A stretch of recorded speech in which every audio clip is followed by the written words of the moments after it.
For as long as I can remember, my husband has always expressed to me how meaningful turning 40 would be for him. His father passed away at the young age of 39, so he had just this one particular wish: to live longer than his father did. So when his 40th birthday was approaching, I started thinking about how special it would be to organize a surprise party for him. It felt like the perfect moment to mark the occasion in a big, joyful way. I wanted to plan a celebration where he could be surrounded by the people who loved him the most, his closest family and friends. So I went all out during the planning process. I wanted everything to be perfect, from the guest list to the decorations. And I even extended a special invitation to my mother-in-law, Cheryl. Cheryl and I have always had a close relationship, and I knew how much it would mean to my husband to have his mom there for this occasion. She lives out of town, so I made sure to book a flight for her to arrive on the day of the party. Everything was coming together, and I couldn't wait to see the look on my husband's face when he walked into a room filled with the people who cared about him the most. On the night of my husband's birthday party, everything was in place. The decorations were perfect. The guests were quietly waiting. The house was dark, and we all stood silently, our excitement barely contained as we waited for him to come back home. Earlier that day, I had set the stage without giving anything away. Over breakfast, I had casually mentioned to him that I would be at my parents' house that evening, hoping to keep his expectations low. My goal was for him to think I wasn't planning anything special for his birthday. I imagined how amazed he would be when he walked through the door and discovered the actual surprise waiting for him. When I heard my husband's car pull into the driveway, my heart started racing. I was practically tingling with anticipation. We all stayed perfectly still, listening to the sounds of him outside. His footsteps, the faint jingle of his keys as he fumbled to unlock the door. I giggled to myself, picturing him trying key after key in the dark, probably muttering to himself in frustration. Then, finally, the door swung open. We all jumped up at once, shouting, "Surprise! Happy birthday!" as the lights flickered on. But instead of the joyful expression I had been eagerly awaiting, there, standing in the doorway, was my husband, Jackson. His tie loosened, arms wrapped around his co-worker, April, in the middle of a kiss. Everyone around us fell silent, and the room, which had been so full of happiness just seconds before, was now thick with shock and disbelief. People gasped in horror, staring at Jackson and April. My mind struggled to process what I was seeing. For some context, my husband and April are co-workers. They have been working together for quite a while. She's younger than both of us and is one of his subordinates at work. Over the years, I've seen her at the annual office Christmas parties when Jackson would bring me along. I've observed how she interacts with people, especially with him. At times, she'd come off a bit flirtatious and would even call herself his work wife, jokingly, but I had never taken it seriously. I would brush it off, mostly because she seemed to behave that way with almost all the older men at the office. I thought this was just part of her personality and never really let her behavior bother me because I trusted my husband and didn't see her as a serious threat. But now, standing in the doorway, seeing Jackson kissing her, it was humiliating in a way I had never imagined. I felt a rush of emotions. When my husband realized that we were all there and staring at him, he finally stopped. His eyes were unfocused and he seemed drunk, stumbling a bit. He looked around at the people gathered for his surprise party and simply said, "Oops," before bursting into laughter again. Meanwhile, April stood beside him, awkwardly fixing her shirt. her lipstick almost wiped clean because of their kiss. The room was silent, and all I could feel was the crushing weight of the embarrassment and hurt, with all eyes on me, waiting for how I'd respond. Cheryl, my mother-in-law, was the first to break the silence. She stood up and demanded loudly, "Jackson, what the hell are you doing?" Jackson's eyes widened as he did not expect to see his mother here, and slowly turned his head towards her. He tried to explain in his dazed state. "I didn't expect everyone to be here." He trailed off and looked a little embarrassed now. My heart raced as I confronted him directly, asking why he was with April in our house, kissing her, when I had organized this surprise party to celebrate his birthday.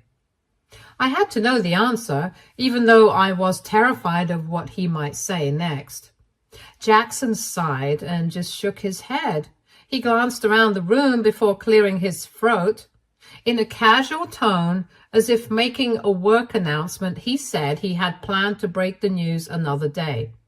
Then, with a sneer, he added that since the surprise party had exposed him and April, he might as well reveal the truth now. "April and I are together. We've been dating for a few months now, and—" He paused, glancing at her as if for confirmation before looking back at me. "And I'm falling in love with her." I stood there utterly stunned. What was my husband even talking about? My hands were trembling, my heart pounding in my chest as the weight of his words settled in the air. He didn't just stop, though, as he continued saying how he had tried to hold off his feelings for April for months, but this year he had realized that he needed to finally start living life on his own terms. I couldn't believe what I was hearing. The words felt surreal, like they were coming from someone else, not the man I had spent years building a life with. He then went on this rant, talking about how his father had died young, never getting the chance to fulfill his dreams. "I don't want to end up like him," he said, his tone almost defiant. "I need to do what makes me happy before it's too late for me." My mouth hung open in disbelief, and I could feel the tears starting to well up in my eyes. It was like he was casting me aside, as if our history didn't even matter. In the heat of the moment, something inside me snapped. I felt furious and betrayed. I grabbed the birthday cake, the same cake I had spent time and care picking out for him, and without thinking, I hurled it at his face. The cake smashed all over his clothes. At first, everyone just gasped in shock, but then some began laughing at his face. Our guests could see just how rude my husband was to humiliate me this way, and I guess they wanted to show their support. Jackson was understandably furious as he wiped his face. His voice, thick with anger, echoed through the room as he screamed at me. "Look what you've done! You've dirtied my shirt!" It was almost laughable how trivial his complaint was, given the gravity of the situation. Here he was, fixated on the state of his shirt as though that was the most pressing issue, not the fact that he had just humiliated me in front of everyone we knew, openly flaunting his betrayal. Without sparing me another glance, Jackson stormed off upstairs to probably change, while April stood there, unashamedly looking at everyone. As soon as Jackson was out of sight, I took the opportunity to glare at her. I then marched over to her, grabbed her by the hair, and dragged her outside. Her shrill protests filled the air, accusing me of manhandling her, but not a single guest came to her aid. No one moved. No one even batted an eye. Even Cheryl was furiously shouting at April for having the sheer audacity to try to sleep with Jackson under my own roof, at our party in front of our friends. Once outside, I spun her around and let out the words I had been holding in like venom on my tongue. "I just can't believe you. You slept with my husband after all the times you've seen me at this party. After you've seen us together for so many years? The disbelief, the hurt, it all came pouring out. But April wasn't fazed. She wasn't even ashamed. She just scoffed, her lips curling into a smug, defiant smirk as if I were the one in the wrong. With disdain in her voice, she declared that Jackson wanted her and that I had no right to stand between them, adding that he was going to leave me one day anyway. Her words felt like knives slicing through as she continued by saying that instead of placing blame on her, maybe I should reflect on why I had failed as a wife, suggesting that my inability to keep him satisfied was the reason he had turned to her. Every word she said pushed me closer to the edge. My mind could barely process the nerve of this woman. She taunted me further. He told me how you don't understand him the way I do. You don't make him smile the way I do. That's why he's leaving you. He deserves someone better than you. Hearing those words, something in me snapped. I didn't even think. My vision blurred, and the next thing I knew, my hand flew through the air and connected with her face in a resounding slap. It was one thing for Jackson to say those hurtful things to me, but it was an entirely different kind of betrayal for this woman, April, to throw them back in my face. She started to cry, clutching her face where I had slapped her, her cheek now an angry shade of red, burning from the impact. Through her tears, she screamed a stream of profanities at me, her voice shrill and shaking with anger. Before I could even respond, Cheryl stepped in, her voice loud and unyielding as she confronted April. If you don't leave this property right now, you'll be getting a slap from me too. Cheryl threatened, her words sharp with disgust. April, still fuming, stared back, but she didn't dare move towards Cheryl. By now, the other guests had trickled outside, drawn by the chaos unfolding in our front yard. They stood around, watching the scene unfold in stunned silence, some whispering among themselves and others too shocked to even speak. It was a spectacle none of them had expected when they arrived at our party, and I could feel their judgmental eyes flickering between me and April. And then, as if on cue, Jackson reappeared. He walked out with a freshly changed shirt, looking disturbingly composed given everything that had just happened. A bag was slung over his shoulder, and it took me a moment to process that he had packed a few of his things. When he saw April clutching her cheek, tears streaming down her face, he rushed to her side, putting his arm around her protectively, as if she were the victim in all of this. "What the hell is wrong with you?" he yelled at me, his voice full of anger and disappointment. He looked at me like I was the one who had crossed the line, as if I was the one who had done something unforgivable. In his eyes, I was the villain at this moment, for slapping the woman who had slept with him. Then he spat out words that broke me all over again. "I can't deal with this any longer. I'm done," he shouted.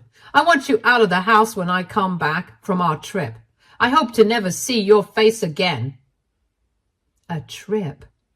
He was leaving me, breaking our marriage apart, and already planning a weekend getaway with her?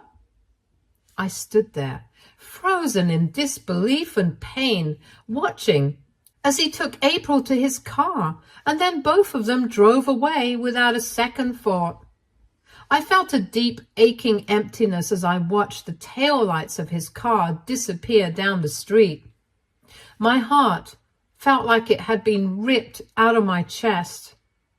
Cheryl looked as devastated as I felt. Everyone had just witnessed the end of my marriage in real time, and I felt so embarrassed. Cheryl, bless her, stepped up and took control of the situation immediately. She politely asked everyone to leave, thanking them for coming and apologizing for what had happened. People did come up to me to give me awkward hugs and offered me a few words of comfort before walking out, while I just felt completely numb, still trying to process what had just happened. After everyone had left, Cheryl guided me to sit down. She handed me a glass of water, and even though my hands were trembling, I barely noticed. Once I knew it was her and me, I started to cry. Big, uncontrollable sobs.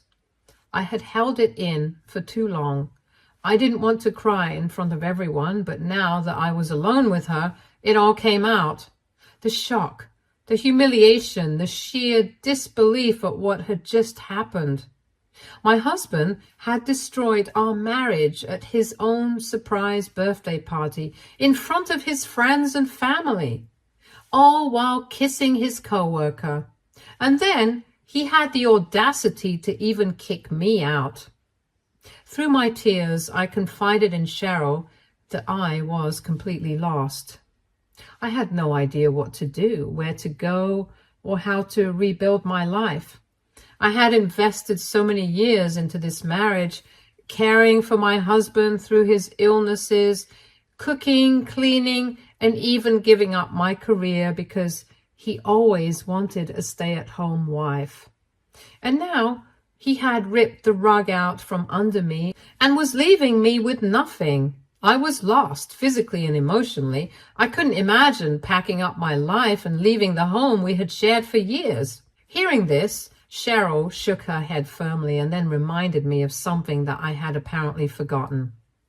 You see, the house Jackson and I had lived in wasn't truly ours. It belonged to Cheryl's late husband, a home filled with memories that she had cherished.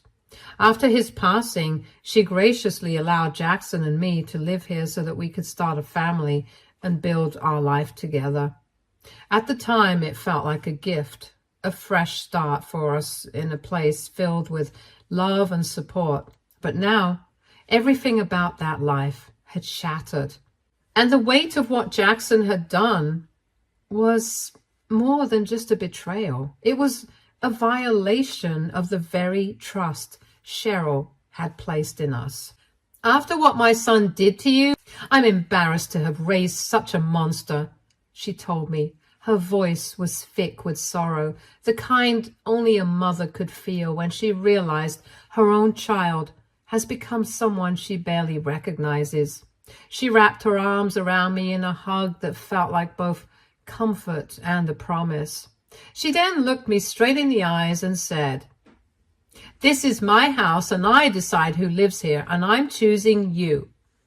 Her words were a lifeline, offering me a sense of control in a situation that felt wildly out of my hands.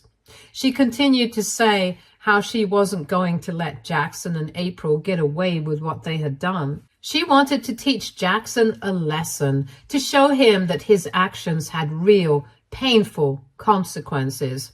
She continued with a firm voice, stating that he needed to be reminded that destroying a marriage and walking away would not happen without paying the price. Then she added something that made me smile, even in the midst of all the chaos.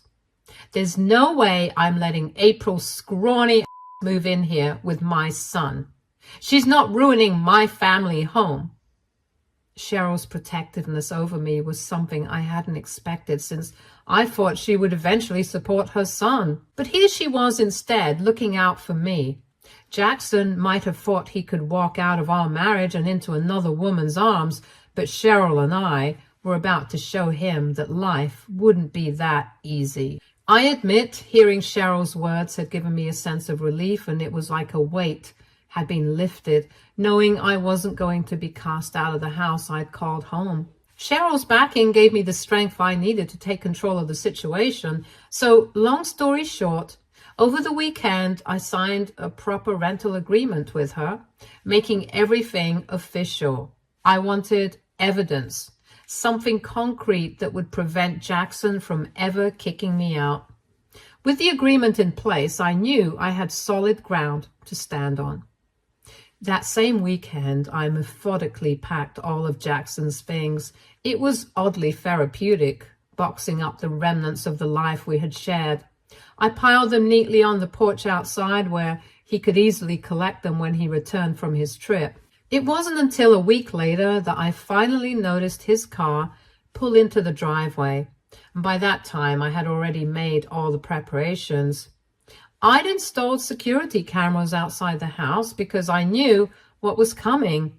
I needed the cameras for my own protection, just in case things went sideways. I had also changed the locks. There was no way I was letting him barge in here and disrupt my life again. Sure enough, when he tried his key in the door, nothing happened. He fumbled with the lock for a moment before realizing he was locked out. His face twisted in frustration, and soon enough, he started banging on the door, his fists thudding against the wood like a relentless drum. "Open the door!" he yelled, his voice thick with frustration. I watched him through the camera, feeling oddly calm. I wasn't about to let him back in, not after everything that had happened, so instead of opening the door, I spoke to him through the intercom, my voice as casual as I could make it. "What are you doing here, Jackson?" I asked, sounding almost bored. His response was instant and furious. He began yelling, accusing me of overstaying and that he had given me plenty of time already to pack my things and leave, insisting that I should have gone by now. His voice was laced with contempt as he ranted about how tired he was of me, how he couldn't stand my so-called neediness and desperation anymore by continuing to stay here when he had clearly ended our marriage in front of everyone. He didn't want to deal with me, he said. He just wanted the divorce and for me to disappear from his life. His eyes then fell on the boxes packed outside and he became silent. I guess he must not have realized earlier that those were his things outside. He glared at the boxes and then back at the door, shaking his head as if this was all some ridiculous joke. But it wasn't, and he knew it. "You think you can throw out my things like this? You think you're going to get away with this?" He stomped up to the door again, banging on it with renewed aggression, his fist slamming against the wood. "You have no right to do this. I'll take you to court if I have to," he shouted, his voice trembling with barely contained rage. "You hear me? I'll sue you for this. You can't just throw me out of my own house." I let him carry on, watching through the camera as he vented, pacing angrily back and forth on the porch. It was almost amusing how he still thought he was in control of the situation. I leaned closer to the intercom, my voice cool and collected, as I explained that this was not his house, but his mom's. I had signed a rental agreement with Cheryl, making the house legally mine to live in now, and pointed out that he was the one trespassing. After a brief pause to give him time to comprehend my words, I continued to state that if he wanted to take the matter to court, he was welcome to try, but I didn't believe he would have much of a case.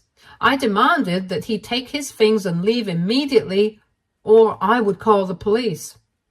I watched Jackson through the camera, his confusion etched across his face as if he couldn't quite wrap his head around what was happening. It was almost pitiful, really, the way he stood there frozen for a moment. But then, just as quickly as the confusion appeared, it was replaced by fury. He screamed at the door and then, in a flurry of movement, yanked out his phone. I had no doubt he was calling his mother, probably hoping she'd swoop in to defend him, to undo the situation. But I knew Cheryl had no intention of doing that. I was certain she'd tell him exactly what I had. This wasn't his house anymore, and he needed to accept the consequences of his actions. As I watched him pace furiously on the porch, kicking over boxes and cursing under his breath, it was clear that whatever conversation he had with Cheryl wasn't going in his favor. His frustration boiled over as he stomped around and kicked over one of the boxes I had so carefully packed, sending his things spilling across the porch, and I could hear him shouting profanities at the door. His voice echoed through the intercom as he called me a thief, accusing me of stealing his house. "I'm going to make you pay for this," he kept repeating. I could have responded to his insults, but I didn't see the point. I knew he couldn't do anything, not really. He could try to drag this through the courts if he wanted, but we both knew he didn't have a leg to stand on. I had done everything by the book, and there was no way he could claim I had wronged him when he had been the one to break our marriage vows, to betray me in the worst way possible. After what felt like an hour of him raging outside, the fight finally drained out of him. He looked defeated, his shoulders slumped as the realization sunk in that there was no winning this. With no other choice, Jackson began to finally move his boxes into his car. I watched as he shoved the last of his things into the trunk, slammed it shut, and then drove away. Since that day, I've received multiple voicemails from both Jackson and April. They've bombarded me with messages, each one more bitter than the last. April in particular seems to relish in calling me a witch for managing to kick Jackson out of the house. She keeps talking about how they both had wanted to start afresh in this home and that I had stolen that dream from them. Jackson, it turns out, has been living in a motel now, and according to their messages, he is miserable. AITA for kicking my husband out of the house after what he did to me? Update 1. To clarify, the reason Jackson isn't living with April currently is because she shares a place with 2 other roommates, and their landlord is strict about the rules. Apparently, she isn't allowed to let Jackson move in, which is hilarious. If they're truly that committed to each other, then I think April should break her rental agreement and find a place where the 2 of them can play house. But honestly, they can do whatever they want now. It's no longer my problem. What is my focus now is making sure that Jackson pays for what he did in more ways than one. I've already filed for divorce, and I'm prepared to fight tooth and nail to make sure he pays a hefty alimony. He may have thought he could walk out of this marriage without consequences, but he's about to learn that actions have repercussions, especially when you betray someone who's been nothing but loyal to you. He wants a life with April? That's fine. But he's going to help me rebuild the life he destroyed, whether he likes it or not. Update 2. It's been 2 months since my last update. I took all your suggestions into account and finally sent an email to Jackson's company about his ongoing affair with April. I knew that airing our dirty laundry wouldn't change the betrayal he had inflicted on me, but I felt it was necessary for the sake of his other subordinates. In my email, I detailed everything Jackson had confessed to me about their affair, laying bare the fact that it had been going on for months. I recounted specific incidents that I had witnessed, including April's flirtatious behavior with older men at various office parties. I wanted to paint a clear picture of their relationship, not just as a personal betrayal, but as a continued violation of workplace ethics. To my surprise, after a week of silence, I started hearing from some of Jackson's co-workers, who had also become my friends over the years, that the HR department had launched a full investigation into the matter. I hadn't expected the company to take my email seriously, but it seemed word had gotten around about his favoritism towards April over other employees, and he had been giving her preferential treatment for a long time, which had always raised eyebrows and led to murmurs of discontent within the office. So the combination of my detailed account and the complaints from other employees forced the company to investigate. Jackson's affair was no longer a private matter. It had crossed into professional territory, and that changed everything. Days later, I learned from my friends that Jackson had been fired as a result of the investigation. I could hardly contain my satisfaction at the thought of him being let go, stripped of the privileges he had taken for granted while engaging in this affair. As for April, I am not sure if she will face the same fate. There are whispers among my friends that HR is still looking into her role in the situation, but I haven't heard any definitive news. Part of me hopes she faces consequences too, but I also realize that it is ultimately out of my hands now. For anyone who's worried about my alimony situation and whether I'd be entitled to anything once Jackson gets fired, rest assured I'm in a good position. Over the years, Jackson has earned a substantial income, and I've realized he hardly ever spent any of it on us. We never went on vacations, had very few date nights, and he rarely bought me anything. Looking back, it's clear that the red flags were always there. I just didn't want to see them. Anyway, my focus is solely on finalizing the divorce. I'm committed to making sure I get what I deserve. I've been through too much to settle for anything less than what's fair. With Jackson's job loss and everything else that's unfolded, I feel like I'm on the brink of a fresh start. I'm ready to move forward. Update 3. It's been 7 months since my last update. Sorry for my late update, but I have been divorced from my ex for some time now and have started dating again. Jackson held a grudge against me throughout the divorce proceedings for the way I allegedly cost him his job, but there was nothing he could do about it. Multiple witnesses had seen him kiss April during his surprise party and had heard him confess about his affair. In the end, I didn't receive a massive settlement during the alimony negotiations, but I did get more than enough to start rebuilding my life. The first thing I did after my divorce was go on a solo vacation by myself and lounge on the beach all day, sipping cocktails. I am currently working part-time at my friend's boutique and plan on applying for full-time jobs in the future. Cheryl and I have continued to be in each other's life. She has been a solid rock for me throughout this ordeal. Her kindness and understanding have given me the right space to heal. As for Jackson and April, they are still dating. Apparently, April was never fired from the company, but I've heard that her co-workers no longer trust her. Most of them seem to have distanced themselves from her, as they don't want to be associated with someone who has been at the center of such a huge company scandal. Stay tuned for more stories from our girl relationships.